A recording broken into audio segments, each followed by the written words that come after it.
The more I know about the breakup of the Beatles and the solo careers of all the members, the more convinced I am that their dissolution was actually the best case scenario. Think about it for a minute. The White Album and Let It Be were incredible albums, but were they really albums made by a band? A lot of people point to Abbey Road, but it's been said by multiple people close to the band that the reason they were able to work together in that album is because they knew it was going to be the last, or at least the last one in a while. It would have been a waste, at least in my opinion, to force them into making another album after Let It Be was released, because I can almost guarantee that it would have been a terrible album, ruining a discography that aside from certain contractual obligations is perfect. If you think I'm wrong, then let's take a look at some of the solo albums they released. In All Things Must Pass, George took every song he had available, made a few more, and released the first triple disc album in the history of rock music, so I can't really imagine him being happy with going back to releasing just 1 or 2 songs per album again. In Plastic Ono Band, John was doing one of the deepest explorations of his own mental state. He performed every single song with a never before seen level of anger and anguish,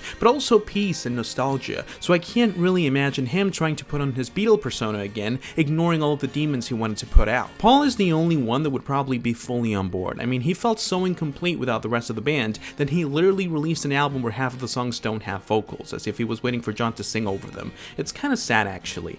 I'm sad now. A Beatles reunion might have been a good idea. Sometime around 1973, 1974, John wasn't with Yoko, George was doing some of his most commercial stuff, and Paul, I mean, once again, he would have probably been on board at any time really, same with Ringo. But even then, when I look at so many other bands that push themselves to stay together no matter what, like Black Sabbath, the Rolling Stones, Pink Floyd, and so many others, I find that after a certain amount of years, something dies, and they go on to release some of their worst albums. I would have loved for the Beatles to continue on forever and release a bunch of other albums, but I have to be honest, I'm kinda glad they didn't.